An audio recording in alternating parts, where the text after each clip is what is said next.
Aluva DYSP നേരിട്ടെത്തിയാണ് ഇപ്പോൾ ഈ മൂഴിക്കുളം പുഴയോട് ചേർന്നുള്ള ഭാഗത്ത് തെരച്ചിൽ നടത്തുന്നത്. നമുക്ക് ഒന്ന് തിരുവാങ്കുളത്തേക്ക് പോകണം. അവിടെ അഭിനന്ദുണ്ട്, YS അഭിനന്ദ് അവിടെ എത്തിയിട്ടുണ്ട്. കാരണം അവിടെ നിന്നാണ് ഏറ്റവും ആദ്യത്തെ CCTV ഫുട്ടേജസ് നമുക്ക് ലഭിക്കുന്നത്. കുട്ടിയുമായി ഈ അമ്മ പോകുന്ന ദൃശ്യങ്ങളൊക്കെ അവിടുത്തെ CCTVയിലാണ് ആദ്യം പതിഞ്ഞത്. അഭിനന്ദ് ഇവിടെ തിരുവാങ്കുളത്ത് എത്തി എന്ന് മനസ്സിലാക്കുന്നു. അപ്പോൾ അവിടെ ഈ CCTV ദൃശ്യങ്ങൾ അത് ഏറ്റവും പ്രധാനപ്പെട്ടതാണ്. അവിടെ നിന്നാണ് കുട്ടിയെ കൂട്ടിക്കൊണ്ടുപോയത് അമ്മ. അങ്ങനെ പിന്നീട് മൂഴിക്കുളത്തേക്ക് എത്തുകയായിരുന്നു. ഏതാണ്ട് 10-34 കിലോമീറ്ററൊക്കെ 10-35 കിലോമീറ്റർ അകലെയാണ് ഈ മൂഴിക്കുളം എന്നാണ് ഞാൻ മനസ്സിലാക്കുന്നത് തിരുവാങ്കുളത്ത് നിന്ന്. അപ്പോൾ അത് അവരുടെ വീട്ടിലേക്ക് അവർ പോവുകയായിരുന്നു. നേരത്തെ നമ്മുടെ പഞ്ചായത്ത് അംഗം പറഞ്ഞത്, ഈ തിരുവാണിയൂരിലെ പഞ്ചായത്ത് അംഗം പറഞ്ഞത് സാധാരണഗതിയിൽ ഇങ്ങനെ കുട്ടികളുമായി അവർ പോകാറുണ്ട് എന്നൊക്കെയാണ്. അപ്പോൾ ഇങ്ങനെ ഇത്തരം സംഭവ വികാസങ്ങൾ ഉണ്ടായതിൻ്റെ പിന്നാലെയാണ് ഇനിയിപ്പോൾ പോലീസൊക്കെ പോവുക. കുട്ടി ഇപ്പോഴും കാണാമറയത്താണ്. എവിടെയാണ് കുഞ്ഞുള്ളതെന്ന് നമുക്കറിയില്ല. ഈ തിരുവാങ്കുളത്തെ നമുക്ക് ലഭിക്കുന്ന വിവരങ്ങൾ എന്തൊക്കെയാണ്? പ്രജിൻ, തിരുവാങ്കുളത്തെ ആദ്യത്തെ നിർണായക ദൃശ്യങ്ങളാണ് കുട്ടിയെ കേന്ദ്രീകരിച്ചുള്ള അന്വേഷണത്തിന് ആദ്യം തന്നെ നിർണായകമായത്. മക്കം ലക്കി സെന്ററിന് മുന്നിലുള്ള ഈ വഴി, നമ്മൾ ഈ കാണുന്ന ദൃശ്യത്തിലൂടെയാണ് ആദ്യമായിട്ട് ഈ വഴിയിലൂടെയാണ് കുഞ്ഞിനെ കൊണ്ടുപോകുന്നത്. തൊട്ടപ്പുറത്തുള്ള എതിർവശത്തുള്ള ബസ് സ്റ്റോപ്പിൽ കയറിയാണ് പിന്നീട് ആലുവ ഭാഗത്തേക്ക് സഞ്ചരിക്കുന്ന ആ ദൃശ്യങ്ങളാണ് ഇപ്പോൾ നമ്മൾ കണ്ടുകൊണ്ടിരിക്കുന്നത്. ഈ മകം ലക്കി സെന്ററിൽ നിന്ന് ലഭിച്ച CCTV ദൃശ്യങ്ങളാണ് ആദ്യഘട്ടം മുതൽ ഇങ്ങോട്ടേക്ക് ഈ അന്വേഷണത്തിന് പോലീസ് ഉപയോഗിച്ചിരുന്നത്. അതിന്റെ മുന്നിലാണ് ഇപ്പോൾ നമ്മളുള്ളത്.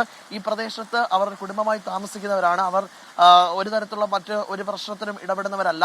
കൃത്യമായ തന്നെ കാര്യങ്ങളെല്ലാം ഏകോപിപ്പിച്ച് മുന്നോട്ട് പോകുന്ന ഒരു കുടുംബമാണെന്നാണ് ഇവിടുത്തെ പ്രദേശവാസികളടക്കം വ്യക്തമാക്കുന്നത്. എന്തായാലും കുട്ടിയുടെ സഹോദരനായിട്ടുള്ള കാശിനാഥന്റെ അധ്യാപകർ, ഒപ്പം തന്നെ പൊതുപ്രവർത്തകർ, മറ്റ് അയൽവാസികളൊക്കെ പ്രദേശവാസികളൊക്കെ തന്നെ നമ്മളോടൊപ്പം ഇപ്പോൾ ചേരുകയാണ്. അറിഞ്ഞുകൊണ്ടാണോ ഇപ്പോൾ ഇവിടേക്ക്? ഞങ്ങൾ വിവരം അറിഞ്ഞ് വളരെ ദുഃഖത്തിലാണ്. ഞങ്ങളപ്പോൾ കുട്ടിയെ അന്വേഷിക്കാനായിട്ട്, കാരണം കാണാതായ കുട്ടിയുടെ ജ്യേഷ്ഠൻ ഞങ്ങളുടെ സ്കൂളിലാണ് പഠിക്കുന്നത്. ഞങ്ങൾ രണ്ടുപേരും ഞങ്ങൾ അധ്യാപകരാണ്. കാശിനാഥ് 1ാം ക്ലാസ്സിലാണ് പഠിക്കുന്നത്. ഇളയ കുട്ടി 3-ല് മറ്റക്കുഴി അംഗൻവാടിയിലായിരുന്നു. അപ്പോൾ ഞങ്ങൾ അറിഞ്ഞത് വൈകിട്ട് 3 മണിക്ക് അമ്മ അംഗൻവാടിയിൽ ചെന്ന് കുട്ടിയെ കൂട്ടിക്കൊണ്ട് പോകുന്നു എന്നാണ് അറിഞ്ഞത്. സമയമെല്ലാം പൂർത്തീകരിച്ചു അല്ല, അങ്ങനെയാണെന്നാണ് പറഞ്ഞത്. അംഗൻവാടിയിൽ നിന്ന് കുട്ടിയെ കൂട്ടിക്കൊണ്ട് പോയി എന്നാണ് ഞങ്ങൾ അറിഞ്ഞത്. അവിടുന്ന് വീട്ടിൽ നിന്ന് അറിഞ്ഞത്. ഞങ്ങൾ വീടുമായിട്ട് ബന്ധപ്പെട്ടായിരുന്നു. ഇപ്പോൾ ഞങ്ങൾ ആലുവ ഭാഗത്തേക്ക് പോകാനുള്ള ഇടയ്ക്കാണ് നിങ്ങൾ കണ്ടത്.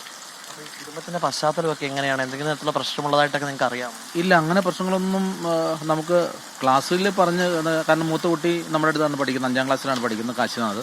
അങ്ങനെ പറഞ്ഞ അറിവൊന്നുമില്ല. കാരണം കുടുംബത്തിലെ പ്രശ്നങ്ങളെല്ലാം ഞങ്ങൾ ചോദിച്ചറിയാറുണ്ട്. കുടുംബ പ്രശ്നങ്ങളൊന്നും അങ്ങനെ ഇല്ല എന്നാണ് ഞങ്ങൾ മനസ്സിലാക്കുന്നത്. അച്ഛൻ ഇത് പിന്നീടാണ്? അച്ഛൻ നമ്മുടെ സ്കൂളിൽ തന്നെ ഓൾഡ് സ്റ്റുഡൻ്റാണ്, സുഭാഷ്. അവിടെ തന്നെ 10th കഴിഞ്ഞ് പോയ കുട്ടിയാണ്. അവനും അവളുടെ സുഹൃത്തു കൂടിയാണ്. നമ്മുടെ പ്രദേശവാസിയാണ്, അടുത്ത സുഹൃത്തു കൂടിയാണ്. വീട്ടിൽ അങ്ങനെ പ്രദേശത്ത് അങ്ങനെ ഒരു വിഷയമുള്ള രീതിയിലേക്കൊരു ചർച്ച ഇതുവരെയായിട്ട് വന്നിട്ടില്ല.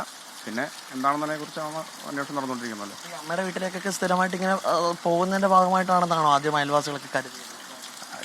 ഒരു പൊതു ചർച്ചയുടെ ഭാഗമായിട്ട് വന്ന ഇതിനകത്ത് പല ചർച്ചകൾ പല രീതിയിൽ വരുന്നുണ്ട്.